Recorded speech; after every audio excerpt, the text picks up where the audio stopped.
STET 2019 merit case के बारे में हम लोग इस वीडियो में बात करेंगे और साथ ही मैं आप लोगों को 2-3 ऐसे पॉइंट भी बताने जा रहा हूं जो आज निकल कर आ रहा है, लेकिन इसके बारे में मैंने पहले ही लोगों को आगाह किया था कि अगर वक्त रहते नहीं संभला गया तो ऐसा कुछ हो सकता है।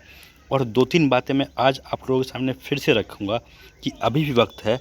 अगर हम लोग नहीं संभले और होश में नहीं आए तो कुछ गड़बड़ हो सकता है।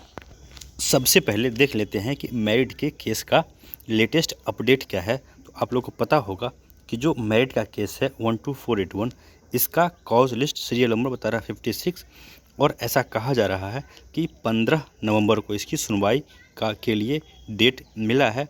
लेकिन आप लोग पूरी तरह से पॉजिटिव रहिए कि हो सकता है, क्योंकि इसका लिस्टिंग नंबर 56 है तो 15 नहीं तो 16-17, यानी कि इस वीक में जो छठ के बाद का जो नेक्स्ट वीक होगा उस वीक में 110% इस केस की सुनवाई शुरू तो हो ही जाएगी। इसमें किसी को 1% भी शक या शंका नहीं होना चाहिए। तो और भी जो केस है मेरिट का या नॉट मेरिट का, उनका क्या स्टेटस है ये भी हम लोग देख लेते हैं।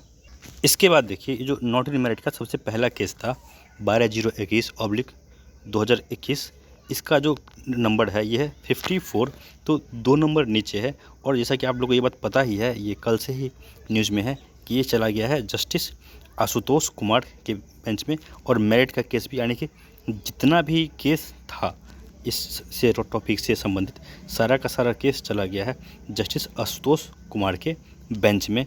और भी जो भी मेरिट का केस है या फिर नॉट इन मेरिट का केस है, जो भी केस आलोक सर के केस के साथ टैग हुआ है, सारा का सारा केस एक ही बेंच में चला गया है। और यह भी उम्मीद रखिए आप लोग कि सभी केस का सुनवाई एक साथ एक दिन ही होगा। इसके अलावा देख लीजिए आप लोग कि एक और केस था जो कि नॉट इन मेरिट की तरफ से किया गया था, जो बाद में किया गया था। इसका भी देख सकते हैं आप लोग कि सीरियल नंबर 56 बता रहा है। तो जितना भी मैं एक बार फिर से कहूँ इम्पोर्टेंट केस है स्टेट 2019 का, सभी का सुनवाई सेम डेट पे होगा और एक साथ होगा। और अब आइए मैं आपको बताऊं कुछ ऐसी बातें कि जो मैंने पहले कहा था कि ऐसा हो सकता है और डिट्टो 110% वही हुआ। सबसे पहले मैंने कहा था कि जो नॉट इन मेरिट का चंदाचोर नेता है वो गलत केस किया है और वो केस से भागेगा, और वो भागा और चंदा लेकर भागा और नॉट इन मेरिट का नाक कटा कर गया। किसी को अगर लगे कि मैं झूठ बातें कर रहा हूँ तो वो लोग जाके मेरे चैनल पे मेरा पुराना वीडियो देखिएगा। मैंने हर एक वीडियो में शुरू से कहा है कि जो नॉट इन मेरिट का नेता है यह एक नंबर का चंदाचोर इंसान है और ये चंदा लेकर भागेगा। दूसरी बात, मैंने आज से लगभग 15 दिन पहले, आप लोग मेरे चैनल पे वीडियो देख सकते हैं, मैं उस वीडियो का लिंक यहाँ शेयर कर दूंगा। मैंने 15 दिन पहले ही यह बात कह दी थी कि बहुत चांसेस है कि मेरिट के केस का जो बेंच है वो चेंज होगा। और देखा आप लोगों ने कि मेरिट के केस का बेंच चेंज हुआ। तो मैं बस ये बात इसलिए कह रहा हूँ ताकि आप लोग भी ये बात को समझिए कि मैं जो बातें करता हूँ मैं हवा में नहीं कहता हूँ। बहुत सोचने समझने के बाद, बहुत जगहों से इन्फॉर्मेशन निकालने के बाद, बहुत चीज़ पढ़ने के बाद फिर मैं एक बात आप लोगों के सामने रखता हूँ। और आज मैं फिर से आप लोग के सामने 1-2 बातें रखने जा रहा हूँ। इस पे हर कोई इंसान जो भी मेरिट में है, सिर्फ और सिर्फ मेरिट का नेता ही क्यों सोचे, जो भी लोग इस मेरिट में हैं 30,675 लोग, सभी लोग इस बात को सोचिएगा। और जो लोग भी आपको कहते हैं कि हम मेरिट के नेता हैं, हमको चंदा दीजिए, उनसे बात आप पूछिएगा ज़रूर कि ऐसा आप लोग क्यों कर रहे हैं, ऐसा क्यों नहीं कर सकते हैं। तो देखिए, सबसे पहला बात जो मैं आप लोगों के सामने कहना चाह रहा हूँ वो है अनिल सर के बारे में, अनिल जी के बारे में। देखिए, अनिल जी जिस समय 2 अक्टूबर का आंदोलन कर रहे थे उस समय हम लोगों ने इनको समझाया कि इस तरह से रोज़ आंदोलन करना सही नहीं है, इससे कोई फ़ायदा तो होने से रहा और जो लोग एकजुट हैं वो टूटेंगे। क्योंकि रोज़ अगर आप आंदोलन के नाम पे बुलाएंगे तो लोग आने से कतराएंगे। इस बात को हमने आलोक सर के सामने भी रखा। तो आलोक सर ने उस समय कहा था कि अगर कोई आंदोलन करना चाहता है उसको करने दीजिए, हम उसको मना कैसे कर सकते हैं। चलिए ठीक है, आंदोलन हुआ, 4 तारीख को आंदोलन तो हुआ, लेकिन उस आंदोलन से क्या हासिल हुआ वो आप लोगों ने कल आलोक सर के मुंह से सुन ही लिया कि क्या आप लोग को उस आंदोलन से हासिल हुआ। ठीक है, अब आगे बात करते हैं 26 तारीख के आंदोलन के बारे में। 26 तारीख को भी जब आंदोलन की बात कही गई, हम लोगों ने खुलकर, पहली बार आंदोलन को तो हम लोगों ने खुलकर विरोध नहीं किया, लेकिन दूसरी वाले आंदोलन को का हमारे तरफ से, आनंद सर की तरफ से, इवन आलोक सर ने भी ओपनली 26 तारीख के आंदोलन का ओपनली विरोध किया कि इस तरह से रोज़ रोज़ आंदोलन होना सही नहीं है। और उस आंदोलन में मेरिट वालों की इतनी बेइज्जती कराई गई जो आप लोग को सुनना भी अच्छा नहीं लगेगा। आप लोगों ने देखा होगा कि आंदोलन के नाम पर बुलाकर और जब आंदोलन ख़त्म किया गया तो अनिल जी के द्वारा कहा गया कि हमने आंदोलन नहीं किया था, हमने सिर्फ एक प्रेस कॉन्फ्रेंस बुलाया था जो कि आरजेडी के ऑफिस के बाहर रखा गया था। अब सोचिए, चंदा चोरी के लिए ये इतने नीचे स्तर तक गिर गए हैं कि आंदोलन के नाम पे चंदा मांग लेते हैं और जब आंदोलन इनसे हो नहीं पाता है तो कहते हैं कि ना भैया, हमने तो आंदोलन नहीं बुलाया था, हमने तो सिर्फ एक प्रेस कॉन्फ्रेंस रखा था। तो इससे साफ साफ यह जाहिर होता है कि उनको अगर कोई कुछ सजेशन देगा तो उसको वो सीधे सीधे नॉट इन मेरिट कह देते हैं। आप लोगों ने इनका रिसेंट का जितना भी लाइव देखा होगा उसमें वो एक बात हमेशा कहते हैं कि कुछ लोग हैं जो नॉट इन मेरिट का है और वो मेरिट का चोला ओढ़ के मेरिट नॉट इन मेरिट के हैं और मेरिट का चोला ओढ़ के आ गए हैं। उनका टिप्पणी सीधे तौर पर हमारे तरफ होता है, मेरे तरफ होता है और किसी की तरफ नहीं होता है। उनके हिसाब से मैं नॉट इन मेरिट में हूँ और मेरिट का चोला ओढ़ के आ गया हूँ। इसीलिए मैंने कई बार अपना सर्टिफिकेट भी पब्लिक किया, लोगों को दिखाया कि देखिए मैं मेरिट में हूँ। लेकिन ये इतने बेशर्म इंसान हैं कि इनको खुद का अपना मेरिट का सर्टिफिकेट दिखाने में बहुत शर्म होता है। अगर अनिल सर आप मेरिट में हैं तो अपना सर्टिफिकेट दिखा दीजिए ना मेरिट का। आपको इतना शर्मिंदगी क्यों फील होती है मेरिट का सर्टिफिकेट दिखाने में?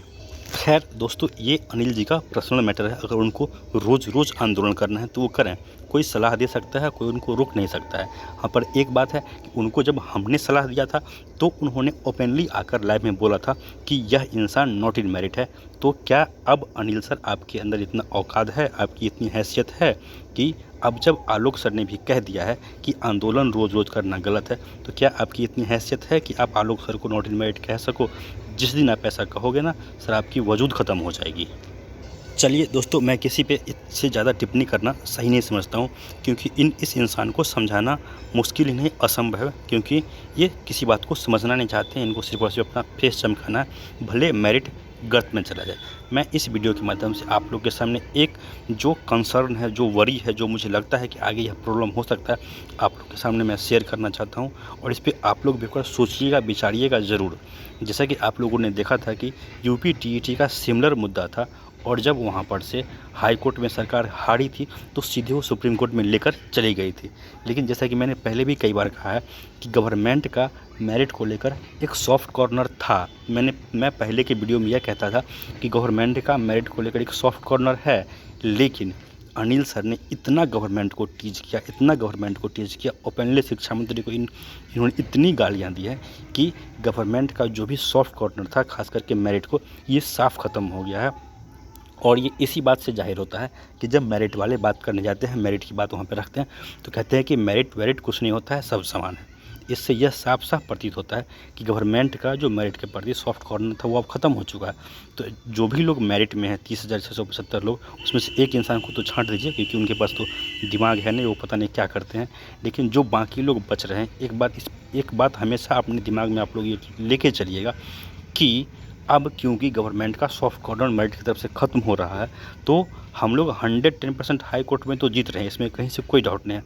लेकिन एक बात दिमाग में रखिए कि अगर हमको आपको सुप्रीम कोर्ट देखा हुआ है तो बिहार सरकार को भी सुप्रीम कोर्ट देखा हुआ है। तो कहीं ऐसा ना हो कि बिहार सरकार हाई कोर्ट से हारने के बाद इस मामला को सुप्रीम कोर्ट में लेकर चला जाए। इसीलिए मैं इस वीडियो के माध्यम से आप लोगों से निवेदन करूंगा कि अभी भी वक्त है, अभी भी इस नासमझ इंसान को यहीं पर रोका जाए। आलतू फालतू की बयानबाजी यह इंसान ना करे, नहीं तो हम लोग हाई कोर्ट से जीतने के बाद भी, अगर मान लीजिए सुप्रीम कोर्ट से भी हम लोग जीत कर आ जाएंगे, इसमें भी कोई डाउट नहीं है। अगर सरकार इस मामले को सुप्रीम कोर्ट में ले गई तो फिर 100% जीत हम लोग की ही होगी। लेकिन फिर इस मामला को उसी मामले से समझते हैं। यूपी टेट में क्या हुआ था, 2011 का केस था और सुप्रीम कोर्ट से सुनवाई होते होते 2014 लग गया। तो अगर आप लोग चाहते हैं कि एस्टेट का मामला भी 2 साल हाई कोर्ट में चले, फिर 2 साल सुप्रीम कोर्ट में चले, उसके बाद जाकर मेरिट वालों की बहाली हो, फिर भी तो आप इस इंसान को खुला छोड़ सकते हैं। जो चाहे करे ये, जो चाहे बोले ये, मेरिट को बर्बाद कर दे। अगर किसी को दिक्कत नहीं है तो करने दीजिए, क्योंकि इस इंसान ने आज तक मेरिट को सिर्फ और सिर्फ बर्बाद ही किया है। इसने मेरिट के लिए एक काम भी सही नहीं किया है। ये आकर कहते हैं कि हमने मेरिट को हाईलाइट कर दिया। अरे सर, आपने मेरिट को हाईलाइट नहीं किया, आपके कारण आज मेरिट बदनाम हो रहा है। ये कहते हैं कि हम मेरिट की बातें मीडिया में रखते हैं। किस मीडिया में रखते हो? जिस मीडिया में आप रख के आते हो उसका वीडियो खुद आप लेकर आते हो, खुद अपने ग्रुप में शेयर करते हो और उतने ही लोग देखते हैं जो आपके पीछे पीछे आपके पिछलग्गू हैं। ये कहते हैं कि हम मेरिट को हाईलाइट कर रहे हैं मीडिया में। जिस दिन अनिल जी का जन्म भी नहीं हुआ था उससे पहले जाकर आलोक सर ने मेरिट की बातों को और मेरिट के पक्ष को बिहार तक पे रखा था। और आप लोग को भी पता होगा कि बिहार तक या उस लेवल का एक भी मीडिया अपने दरवाजे पर इनको घुसने तक नहीं देता है। तो अभी भी वक्त है, जो भी लोग मेरिट में हैं आप लोग उसमें निवेदन रहेगा कि मेरिट के लिए कौन सही कर रहा है और कौन गलत कर रहा है, इसको समझना बहुत ज़रूरी है। और अभी भी अगर हम लोग नहीं समझे तो यह स्टेट 2019 मेरिट वालों का जॉब तो होना है 100% डेफिनेट है कि होना है, लेकिन यह फिर चल जाएगा पंचवर्षीय योजना में। तो आप लोग सोच लीजिए कि आपको बहाली आने वाले कुछ महीनों में चाहिए या फिर कुछ सालों के बाद चाहिए। अभी भी वक्त है, हमको संभलना पड़ेगा। दोस्तों, ऐसी और भी बहुत सारी बातें हैं जो मैं आप लोगों के सामने रखता। मैं लाइव आना चाह रहा था लेकिन मैं कहीं दूसरे जगह हूँ जहाँ से मैं लाइव नहीं आ पा रहा हूँ। जब भी मैं पहुंचूंगा दरभंगा तो मैं लाइव आऊँगा और ऐसा बहुत सारा इम्पोर्टेंट बातें हैं जो मैं आप लोगों से शेयर करूंगा और मैं आपको बताऊंगा कि एक इंसान के कारण मेरिट का बेइज्जती किस हद तक हुआ और कितना बदनामी हुआ है। आज यह हाल हो गया है कि अगर मेरिट के जो भी लोग हैं जो मेरिट के लिए जेन्युइनली काम कर रहे हैं, जैसे कि आलोक श्रीवास्तव सर हैं, अगर मान लीजिए कल को यह केस सुप्रीम कोर्ट में गया तो क्या उस समय लोगों को पैसे की आवश्यकता नहीं पड़ेगी? लेकिन इस एक इंसान ने इस हद तक इसके साख को गिरा दिया है कि लोग मेरिट के नाम पर चौड़नी देने को तैयार नहीं होंगे। एक समय ऐसा आ जाएगा तो जब आप किसी को भी सुप्रीम कोर्ट अगर जाना होगा तो क्या उस समय लोगों को पैसे की आवश्यकता नहीं होगी? ऐसा दोस्तों बहुत सारी बातें हैं, बहुत सारा पॉइंट है जिस पे मैं आप लोगों से बात करूंगा, लेकिन अभी मैं नहीं कर पाऊंगा। 2-4-5 दिन के बाद, छठ के बाद मैं लाइव आऊँगा और एक एक बिंदु को डिटेल में आप लोगों के सामने रखूँगा। इस वीडियो में दोस्तों इतना ही, और बाकी और भी कोई अगर डिटेल आएगा तो मैं आप लोगों के सामने शेयर करता रहूँगा। वीडियो थोड़ा कम आ पाएगा लेकिन मैं आपको डिटेल देता रहूँगा। इस चैनल से आप लोग जुड़ सकते हैं। अगर वीडियो पसंद आए तो लाइक और शेयर भी कर सकते हैं। धन्यवाद।